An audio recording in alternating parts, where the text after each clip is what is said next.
Okay, so what is business email compromise? Phishing is email impersonation. Is it CEO fraud, fraudulent instruction, W-2 fraud? What really is it? And I guess the FBI would define it as such. Business email compromise, or BEC, is defined as a sophisticated scam targeting businesses working with foreign suppliers and or businesses that regularly perform wire transfer payments. The scam is carried out by compromising legitimate business email accounts through social engineering or computer intrusion techniques to conduct unauthorized transfers of funds. So if we went back to that first list, that's a really broad definition, and all of these things fit into that description. I feel confident in saying that each of the organizations that you belong to, you have been targeted at some point, if not victimized, by business email compromise. What are some of the consequences of business email compromise? One is lost money for compromised organization. So you might be the one wiring money to the wrong place. In other cases, we see money from a client or maybe a partner of the compromised organization being wired to the attacker. Of course, if that's the case, you have to worry about damaged client relationships, and you also have to worry about damaged reputation in the broader market. And then internally, aside from money and from sales, you have issues with employee morale or loss. Oftentimes, the person who maybe was the source of the compromise will maybe need to be let go, or morale as a whole will dip because of the compromise. And then if you are in a regulated industry, you have the possibility of facing lost accreditation or not meeting compliance standards because of a compromise. So there's a broad range of things that are impacted by a business email compromise. Yeah, and that's not like anything else, or like everything else. It's I think that if they eventually get to money, that's ultimately the goal. But there are obviously a lot of side effects that might happen along the way. So just like any crime, we think that there's a lot of outcomes for this, and with money being the eventual goal. So the anatomy of a business email compromise. It all starts with a login, say a user's credentials, or that user's mailbox being compromised. Some attacker has gained access to it. What happens next is that attacker will watch and learn and wait. So they're going to see who you interact with, how you interact, the types of who you work with in different organizations, particularly when it comes to the accounts payable, accounts receivable departments, and what types of frequency, say, invoices are being received.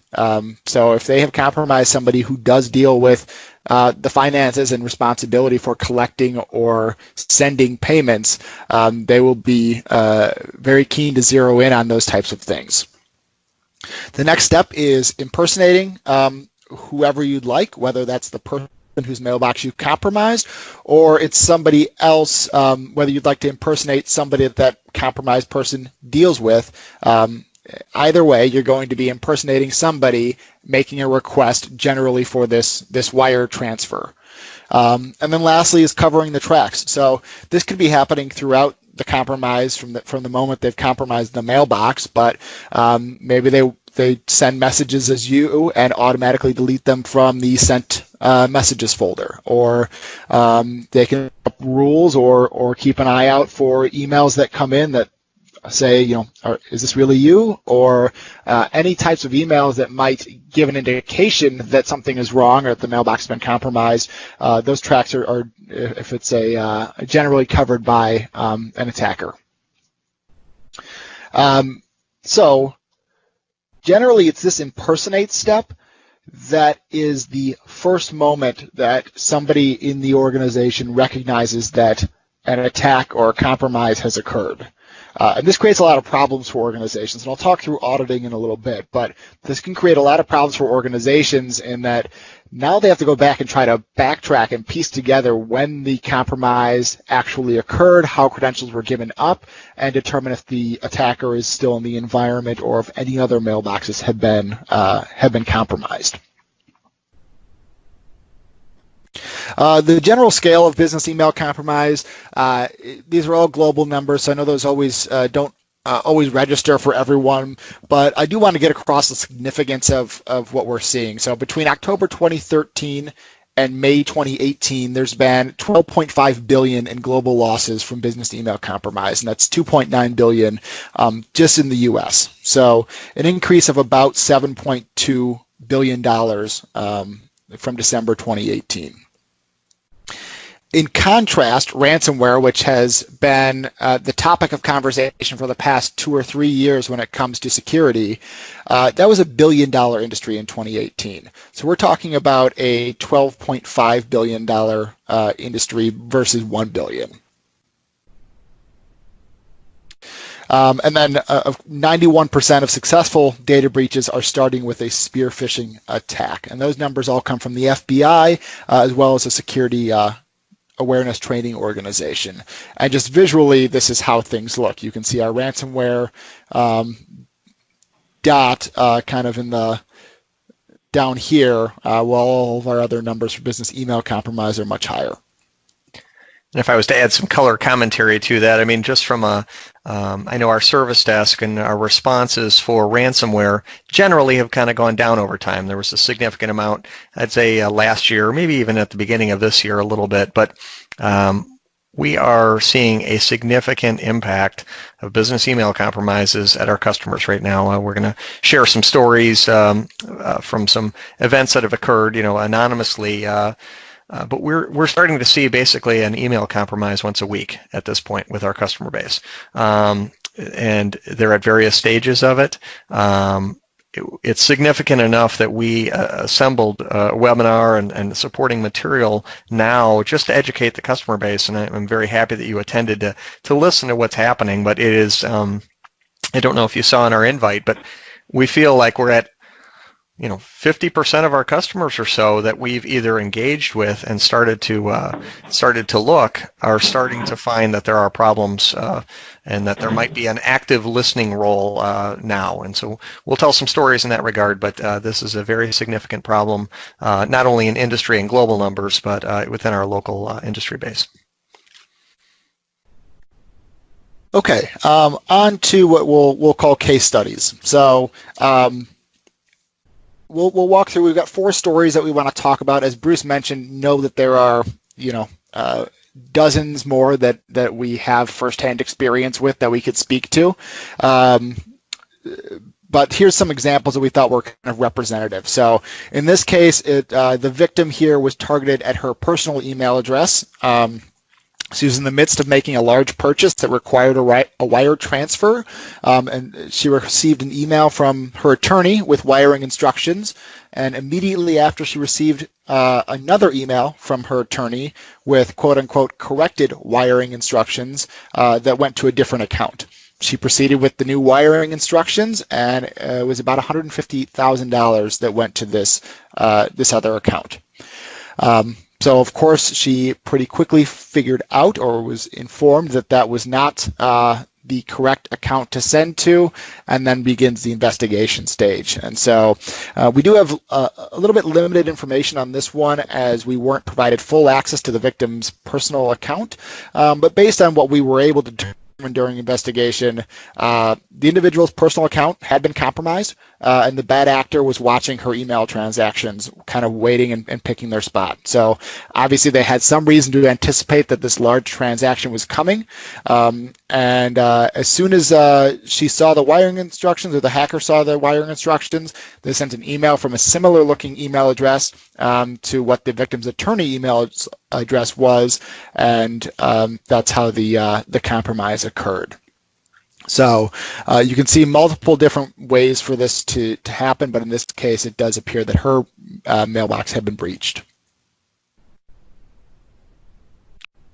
And in the case study I'd talk about here, if you'll refer back to the overview that we provided of how these occur, again, just meant to be an overview.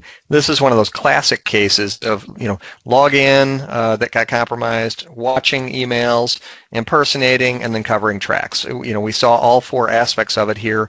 This was a supplier to the U.S. government. We saw, from a login perspective. You'll see how passwords get obtained later. We'll kind of discuss that. But this in particular was a phishing exercise that had occurred several months ago.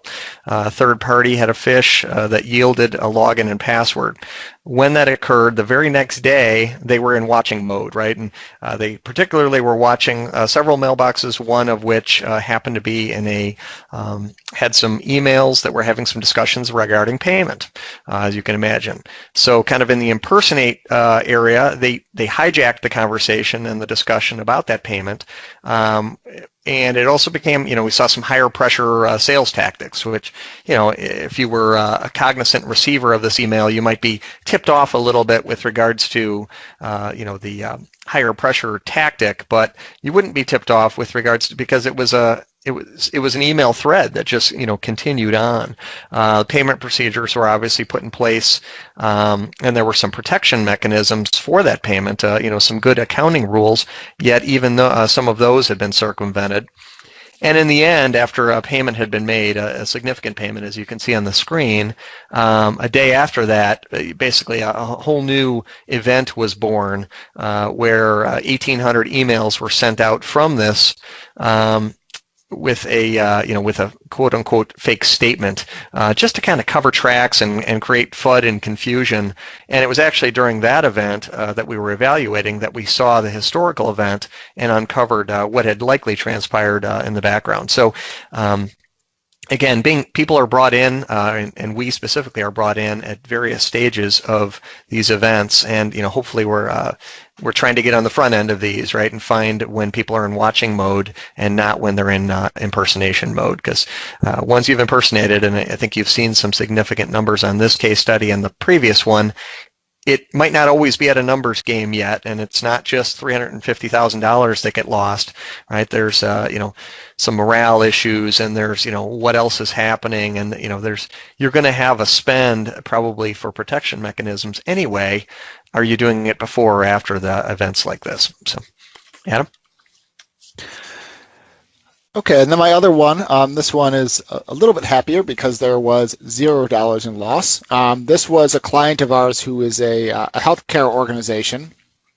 So in this case, the would-be victims, they recognized the attack before any money changed hands. But what happened was a client of ours received an email, ostensibly from our accounts receivable department, requesting payment of an invoice. This request was sent to several people in that target organization, including some people that wouldn't normally handle these requests. So it was one of those people that alerted the rest of the organization that something was suspicious. The client called us to verify, and they learned that they had been targeted. So once we learned of this, we started some investigation. And what we learned was the attacker had gained access to a mailbox in the accounts payable department of this client. They'd been watching their emails to see who was emailing them to request invoices and what type of frequency they were sending these requests in with. They had seen several invoices coming from us, so they knew what our invoices looked like. They also know what several other vendors' invoices looked like. And then this attacker set up a new domain that was similar to ours and requested payment that way. So in this case, it was fortunate that a user was able to recognize and kind of flag this as suspicious activity before any money changed hands, and they knew the right thing to do was to call and verify before making any payment. And Bruce? Yeah, the last case study is really kind of an open one. The victims are multiple, and I guess just by attrition of numbers, we've seen a significant number of customers that are in this space.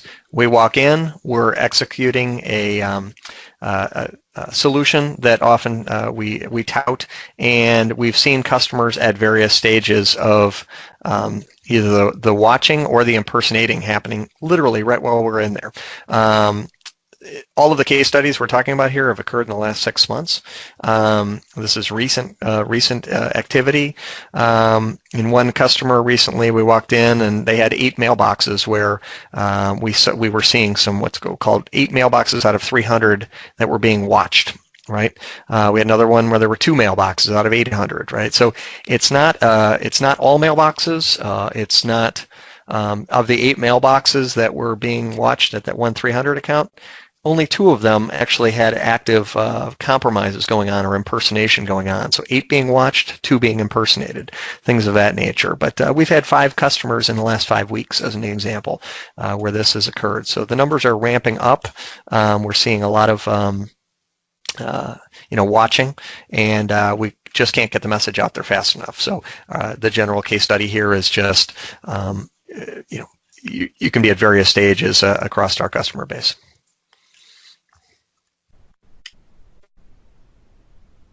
We're going to keep talking about this, I guess, and so hopefully we're providing some compelling evidence that this is occurring. Hopefully you got a little bit of a flavor for what the problem is, a little bit of concern. And we're not trying to create any FUD by all means. This is real stuff. These are real losses. People are having legal and boards involved, and talking to insurance companies, trying to recover from physical, from money losses, as well as from reputation issues. So we're trying to help, and in that regard, there is no silver bullet.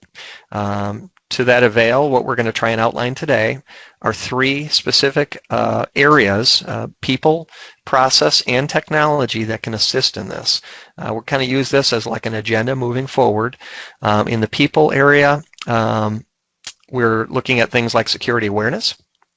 In the process area, we're going to talk about how there can be some good IT processes. Accounting can have some good processes, audit, incident response, things of that nature. And certainly there's some technology that assists in this. And if you were asked us to weight it, where should I put my emphasis? You can't put your emphasis in any one bucket specifically, but we'd kind of weight it the way we have it up on the screen there, 20, 40, 40. You can train and provide security awareness, and you should have a good program in place. And at the end of the day, that's going to help. But there are other legs of the stool, if you will, that you need to put some emphasis on. So again, no silver bullet. Let's use this as a launching point for 5 specific areas we're going to talk about. And I'd ask you to think about these 5 areas. We'll call them out, and you can think about how mature your program is. And we'll try to give some guidance as to what we think a good program would look like in those 5 spaces. Adam? Great. So I'm going to kick things off in the people phase of things, speaking to security awareness training. And Bruce is going to dive a little bit deeper on this concept later, but especially today, as more organizations have moved to the cloud, your users have really become what we'd call the front line of cybersecurity defense. Yes, there are filtering things that you can put in front of email systems, and you have firewalls and all of that type of thing. But at the end of the day, with how sophisticated some of these phishing emails are getting, your users really do need to understand that they're being targeted and how they're being targeted, and some ways to kind of recognize this.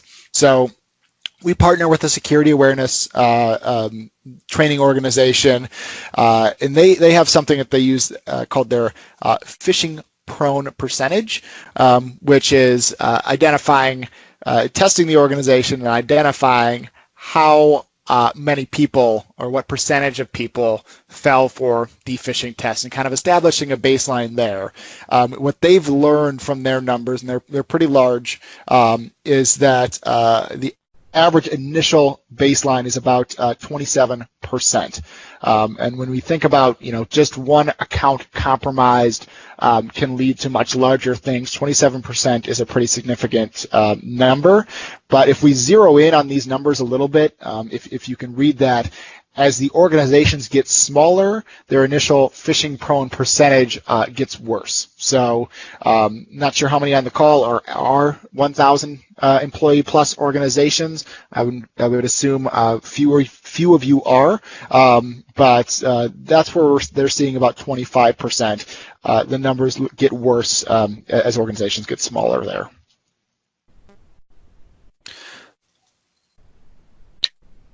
So from a security awareness program, it's important to kind of be comprehensive with how you're covering your bases for your employees. So we always start with educating them. So on-demand training or in-person training, however is most comfortable, whether it's sending out emails informing people or it's handing them hard copies of reminders of what to look for in emails. Training is key. Then you would typically look for a regular cadence of phishing tests. So you need to understand if your employees are actually absorbing the information and that they are getting better and able to identify things outside of the classroom and outside of the these on-demand training or these training courses. And so regular phishing tests and then reviewing the results.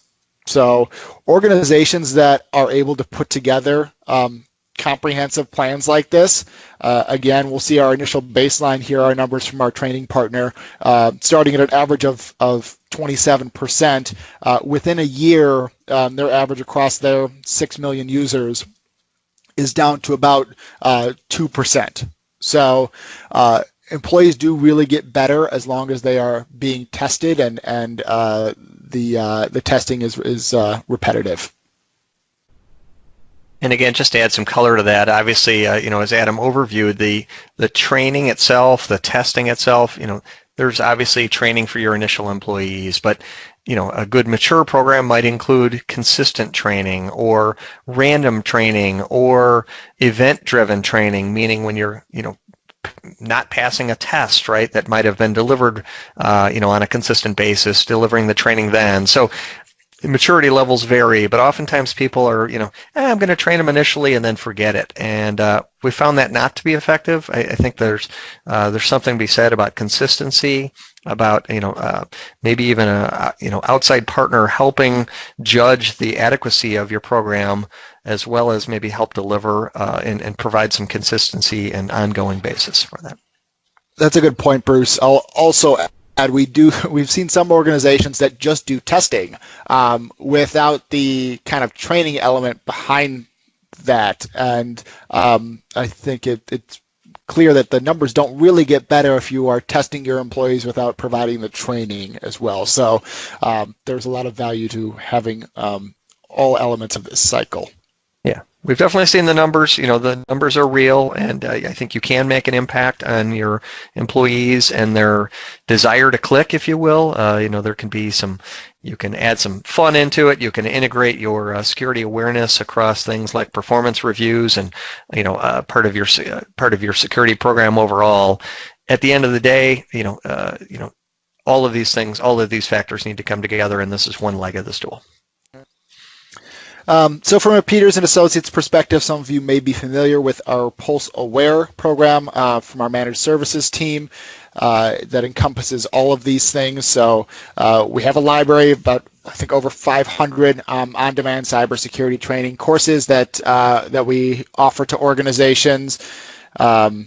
Monthly phishing campaigns, so something that I don't think I mentioned before, but again, we're going to look for employees as they're onboarded to all go through, cybersecurity overview training or one of the broader training categories. And then as these monthly phishing tests are conducted, people who fail are going to automatically be routed back into some kind of training to make sure that they are understanding where they went wrong and reinforcing the things that we taught in that initial session. So we're doing the monthly phishing campaigns, and then we're developing increasingly challenging phishing campaigns as we go. So one of the key things to building a successful security awareness training program is not discouraging users early on.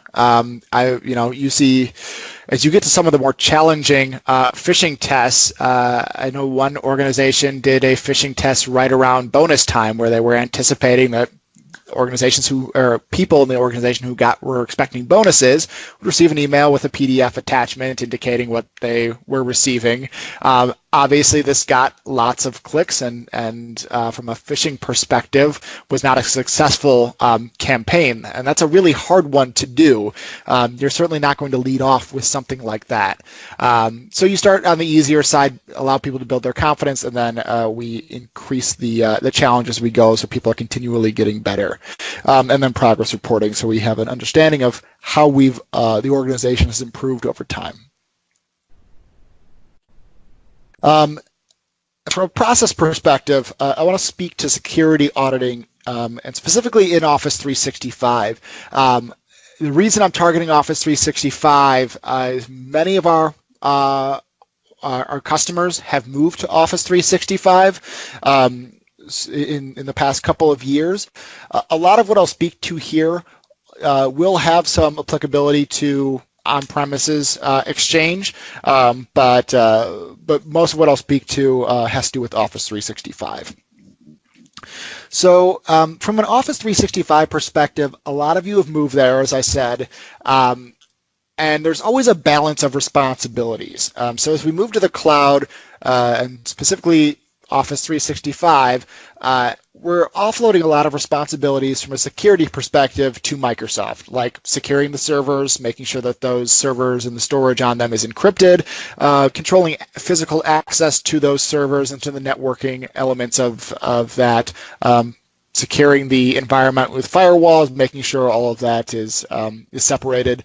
So Microsoft does take over quite a bit of responsibility in the security space.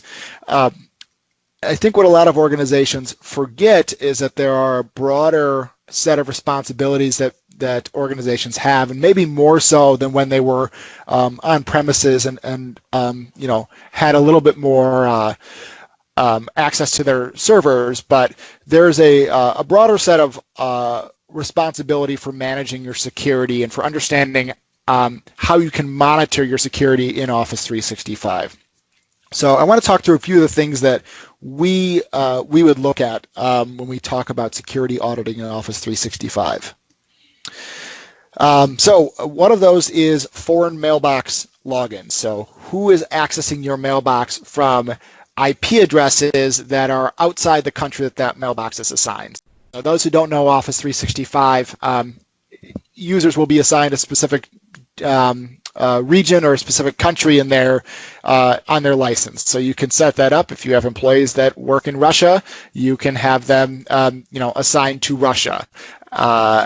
If you have employees primarily in the United States, you'll assign them to the United States. And then when you start seeing foreign mailbox logins from outside the US, that's the kind of thing that's going to be audited on here, is looking at those IP addresses.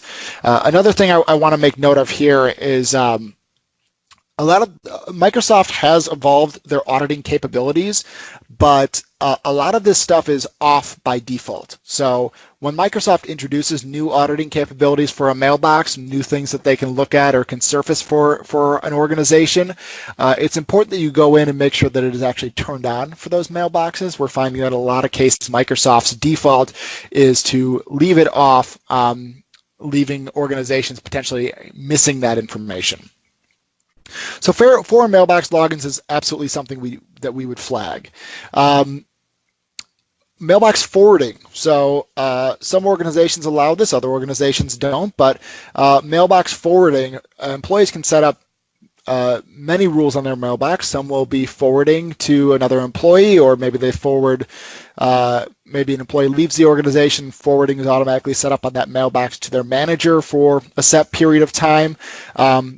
But things that we'd like to look at are mailbox forwarding to someone outside the organization. So somebody is sending to their Gmail account, or, as is common with these business email compromise attacks, someone is automatically forwarding to an email address outside the organization that is set up by a hacker, so they can see all the emails that are coming in and without logging into that mailbox. So that's another thing we'd flag for. IMAP and POP3 access. So again, legacy protocols for accessing mailboxes. If they're not needed, there's no reason they should be on. So something to keep track of on a per mailbox basis. Mailboxes that don't have any login activity, say for the last 30 days or maybe longer. So when employees leave the organization, are you making sure to kind of cut off access or remove that mailbox so it's not a point of potential compromise? Same goes for administrators in the organization. So we like to look at how many administrators you have for Office 365 and kind of on a regular basis, do we need that many administrators, or is this person, should they really have that level of access? And kind of using the least required administrative access is a good policy to take when we're talking about Office 365. And to Microsoft's credit, they've got a number of different administrative roles, right? You can get very granular about role-based administration. You can have an Exchange admin or a global admin or a billing admin, and all of these groups, there's now a number of admin groups and now more for you to monitor and administer and be aware of changes that are occurring to those groups. Yep.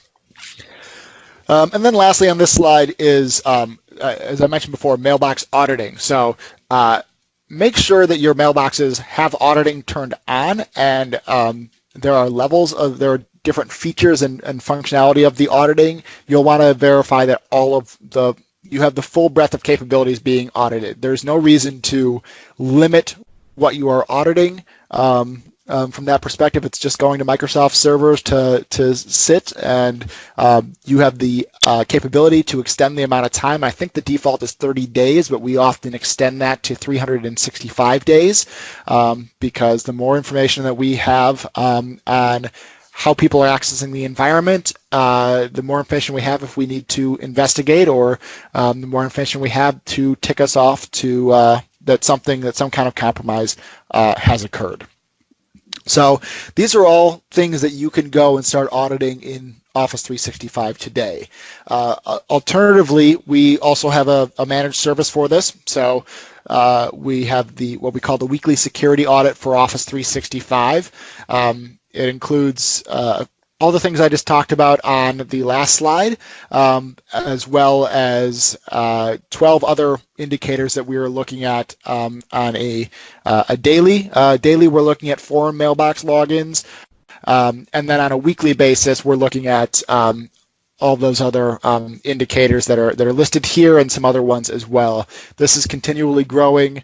I'll also mention that we've also added in some indicators for Amazon Web Services, as we've seen some compromises occur, not necessarily from foreign mailboxes, but from somebody logging into AWS and launching an attack from there, or launching a compromise from there. So we've also built in indicators for that. Our team reviews on a weekly basis a larger report, and then on an annual basis, one of our Office 365 engineers is doing a manual check of some of the things that we aren't able to automatically deliver via report. And we've got about 40 indicators there. Correct.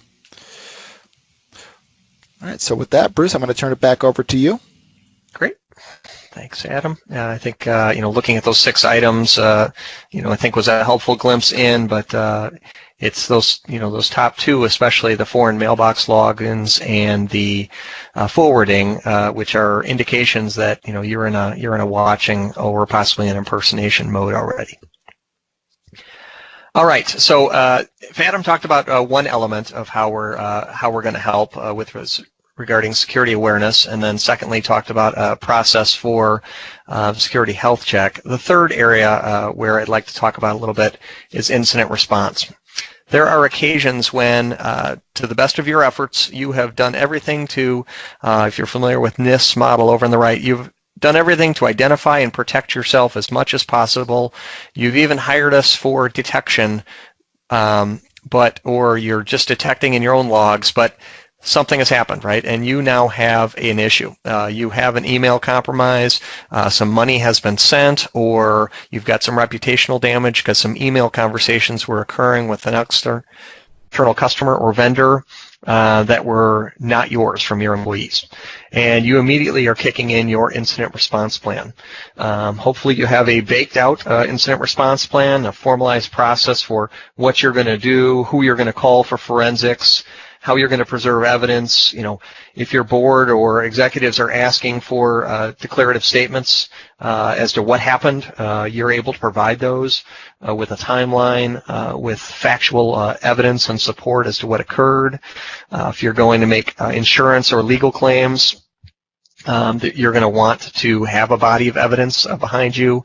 You're going to want to provide notifications and so forth. So in any case, all of this incident response that will occur if and when you have an incident is an important element of things. Some examples might include, changing passwords obviously on the accounts that were there, looking for forwarding rules on other accounts, turning on auditing if it had not been turned on earlier, looking for other mailboxes maybe that had foreign logins, taking images of the laptop, putting some messages on legal hold. In any case, those are examples of kind of what might be in a row. From a reporting perspective, obviously having a documented procedure of what happened with those timelines. And from a notification perspective, in addition to some legal notification, you might have to notify some customers, some regulating authorities, the FBI, your board. So all of this should be written down and planned out in advance. And if it's not, I just mentioned that we've responded to these for many organizations. We've developed a incident response plan for business email compromises, and we think this is a pretty strong area that you should have a response, for and in. And if you do find yourself in a situation, obviously we'd be happy and prepared to help. So that's kind of a third leg of the stool. Let's talk about a fourth area, and this is where we're going to put our technology hats on and dive into, we're all technologists, right, at the end of the day, and we love technology that can help us in this space. And I think to date, we've talked about some process and some people. Now we get to talk about a little technology. And hopefully you're aware of that mail scanning, right, and the evaluation of mail can help evaluate for dangerous things. And so let's dive in a little bit. We're going to focus specifically on Microsoft's technology in this space. You may have third parties in the space that do something similar. Happy to have those conversations. But if you're doing nothing in this space, this conversation's for you. If you looked at malware, and again, malware is traditionally found in the attachments or obviously in some links if you go to open something up. Malware in general is pretty bad right in the beginning. And it's very similar to phishing emails, right? Time is of the essence. And what you're going to find, and what this graph tries to show, and hopefully we'll see how well in your brains, but if you look kind of on the left-hand side, new malware might get released, and we'll call that 0 day, right? And when we say new malware, meaning the antivirus engines of the world today don't recognize it. It's a variant. It's a new strain. It doesn't look exactly like the last one that I have a signature for. The best malware engines in the world are going to take 4 hours, and this is a graph if you see over on the right. Last missed malware is about 4 hours later. If you're doing this as a service, you've got basically a 4-hour window where 0 day attacks can occur across your email, and that's what your employees are subject to. Now, the good news is that in a large model where lots of emails are being scanned, the likelihood that you're going to be impacted out of the billions of emails that are crossing across those scans is small, arguably. And so that's a bet. But there is a 4-hour gap. It's undeniable where signatures are not known. And so based on this, if you want protection for that 4-hour gap, I'd introduce to you a technology called ATP. Microsoft Advanced Threat Protection. One of its first goals is for stopping malware in that space, and something called safe attachments is your friend, right? So we'll show you kind of how it works in a moment, but safe attachments and now safe links are two elements of it. And here's how they work. Effectively, the sender is sending to Office 365, where it's going to be scanned by Exchange Online Protection, which is the free anti-malware protection mechanism. And as mentioned earlier, you're going to have about a 4-hour gap, and anything found to be having unsafe attachments would be blocked if they're known safe attachments, and anything that was safe would pass on through.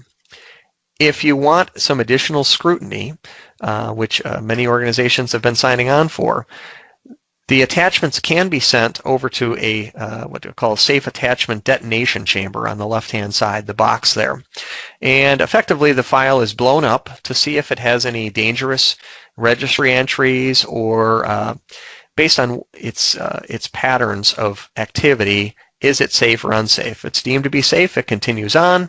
If it's not, it obviously is caught. And then from there, the engines are updated even more quickly. So it's providing some protection for that 4-hour gap and protecting you against unknown variants. Additionally, the safe links that are included in emails today, and this might include everything from a user's signature, oftentimes has links in it, or obviously when they send you a URL, there's just an unknown as to whether, is this a person I know, or are they directing me to a spot? So attachments are, only 50% of the issue, I'll call it. I think links are a really big portion of it too. And so this maintains a database of safe links. A third element that was added just earlier this year, and this is more relevant to our conversation today, is anti-phishing. Let's kind of have a brief discussion about how this works. Anti-phishing is based on who you know. And so if you were to use some artificial intelligence or, kind of data mapping, we'd look at your historical email send and receive patterns. Over time, a machine would be very good at saying, you know what, this is kind of unusual for you to receive an email from this person or to even be sending an email to this person. It can also look immediately kind of on day one at things like your domain and end user impersonation. Does that appear to be happening either through spoofed emails or otherwise? So through configuration, it can evaluate for user and domain impersonation, which are two major types of phishing that we're seeing going on. So that's kind of an example. Let me show you what happens. You have some options as to how this might happen, but here's an example where I, kind of intentionally for this purpose, had sent an email from my personal email to some folks internally, and I accidentally sent it from my personal email as opposed to my business email. And you can see as one of the options, you can either have it blocked or you can have it passed, but with a nice big banner notification saying, you know what, this looks similar to someone who previously sent you an email, so be a little cautious with this, or it could be a rule for anyone sending from outside. So again, this is just an example of some of the configuration that can occur to help limit the role of imposters. It's kind of a good news, bad news thing about ATP. I find it kind of inexpensive as a technology to kind of help. We think it does a lot of things, right? Blocks malicious attachments, malicious links, as well as can evaluate phishing, right? So it does a lot. I think it's pretty high value, and it's effective in its work. In the old days, if you will, you kind of set it and forget it. You turned it on. There was not many configuration tools. As it's matured, there's many more things that can be done, and specifically some of the areas that we're finding is that customers were putting ATP in and then not configuring it properly.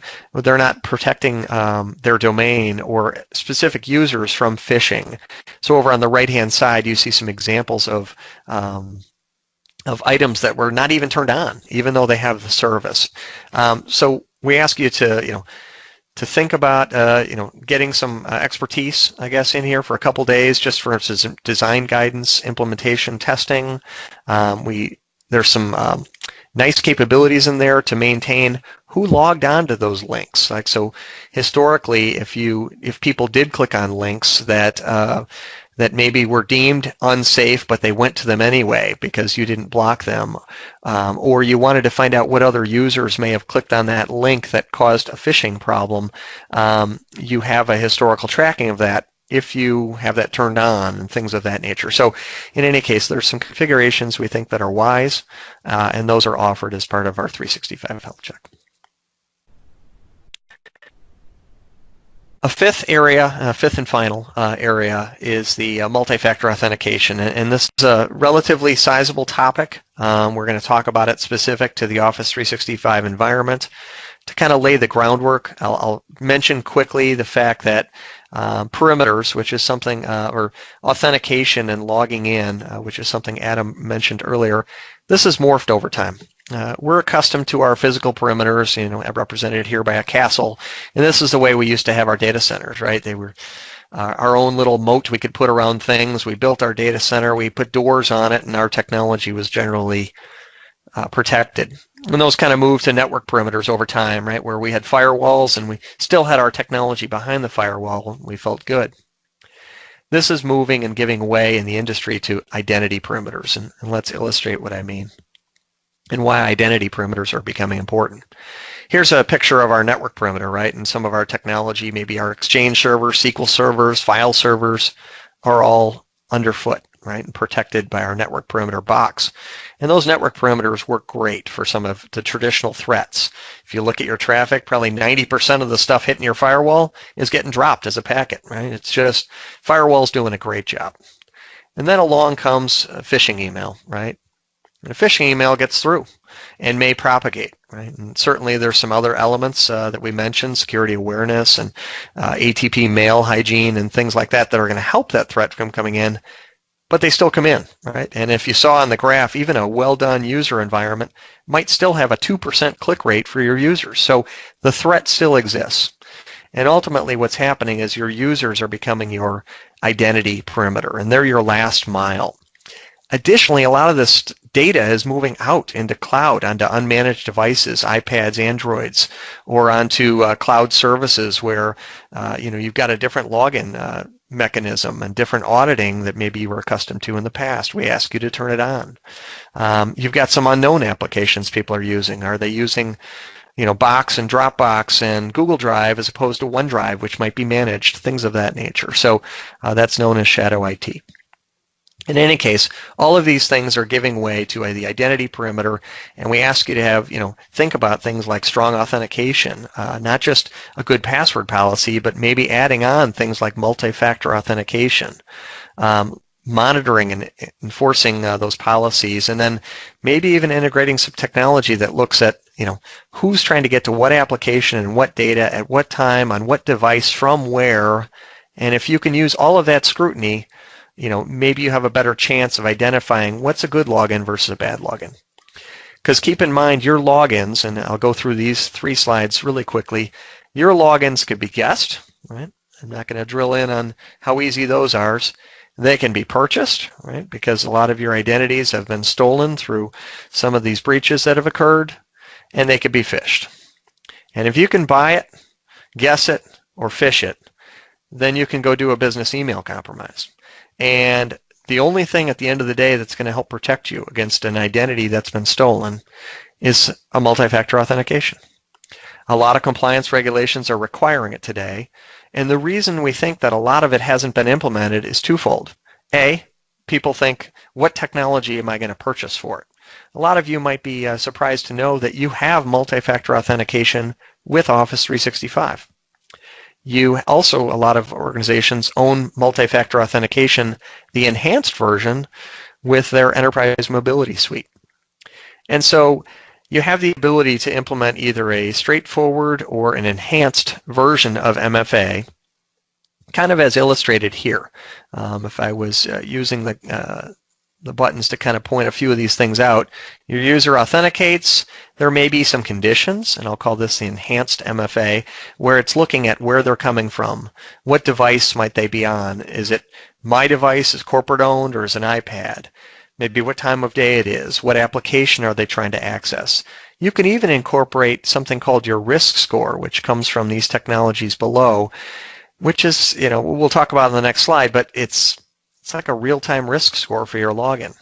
And you can gain, they can either gain access immediately, depending on a low risk perhaps, or you can force them into an MFA situation or block access. But in any case, this conditional access is one way to deliver MFA that might be more acceptable to your users. When I'm at the office and I'm on a corporate machine, don't make me MFA. When I'm at home on an iPad accessing a financial application after hours, make me MFA. Or if my risk score is really heavy, block me. These are acceptable terms nowadays, and so the ability to customize your MFA experience is something that we excel at and something I wanted to present to you. The idea of the risk score, right, and the idea that your risk is kind of a real-time thing. If you think about your FICO score, right, it might be going up and down with regards to your credit on a daily or hourly basis. Similarly, your risk score might be, right? Have you been involved in any compromises recently? Do you have any strange logins going on? If you could surface that data and incorporate it into your login, that would be great, right? IT would love it. The fact that, oh, hey, they're a little higher risk right now. I'm going to subject them to some more scrutiny before allowing them in. Even things like foreign logins might be exposed through some of this technology. So this is technology that's designed to help and can be factored into your multi-factor experience. Again, one of the challenges people have with MFA is just the fact that, there's several technologies. People aren't sure what technology to involve. People aren't sure whether to use conditions or not as part of this. People want to have a good user experience. Otherwise, MFA is just going to be a bomb project, right, where nobody's happy at the end of the day. And have a good experience across all browsers, all devices, and so forth. And obviously, the ability to kind of make that a turnkey move and make sure that you're having a good experience and can onboard this technology in just the right way is something where we feel like our MFA projects, have been landing pretty well. So with the idea of the identity perimeter, we've got a MFA proof of concept exercise we can do for a fixed cost where we're onboarding 10 users, or it could be a number that we agree to, again, with a number of variables kind of predetermined and allow you to have a good experience in your environment. Get yourself to a point where you can roll this out to the rest of the enterprise with good documentation and good knowledge as to what's occurring. Adam, why don't I turn it back to you for kind of rounding out some of the last solutions there?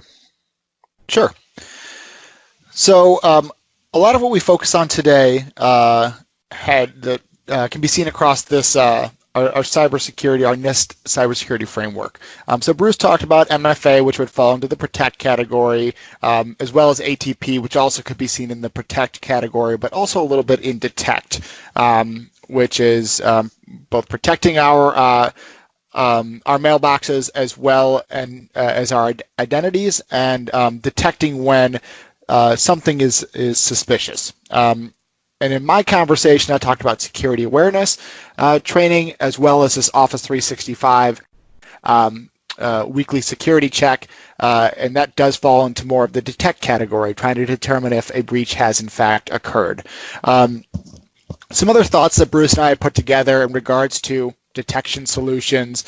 On the left-hand side, technologies. So things you might want to look at, making sure are configured correctly, DMARC and DKIM.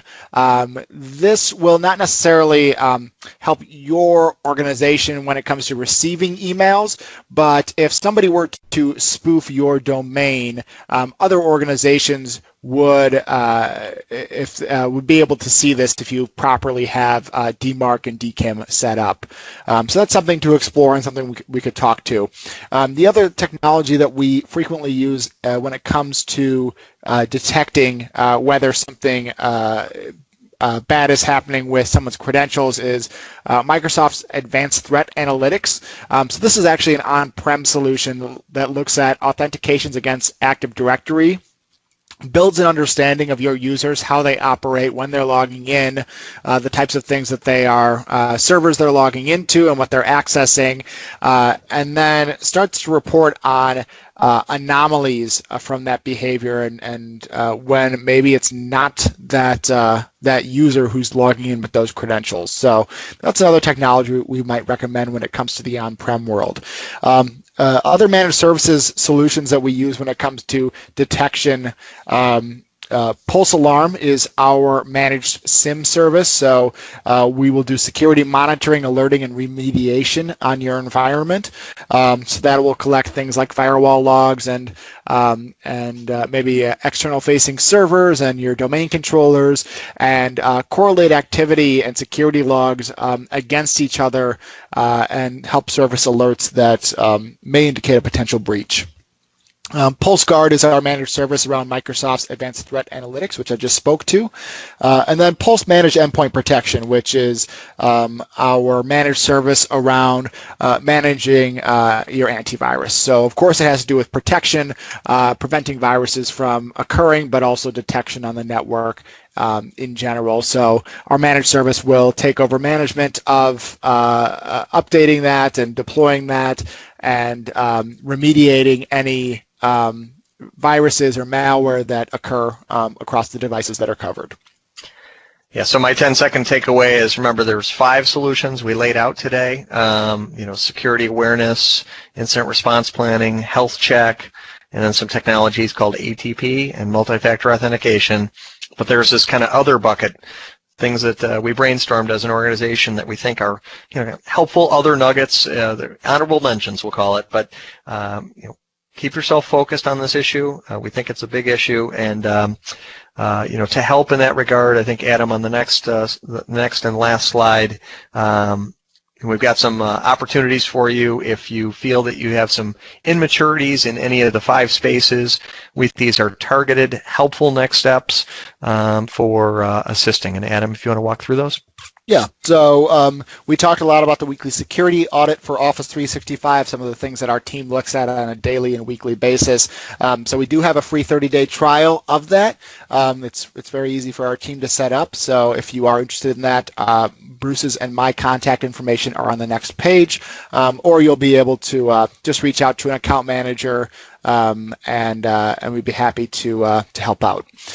We also have a free phishing test and report, so not the training portion, but the actual phishing. If we want to help establish what your current phishing prone baseline is, we can do that for free. So again, reach out to your account manager, reach out to myself or Bruce, or info@peters.com, and we'd be happy to get you started on that.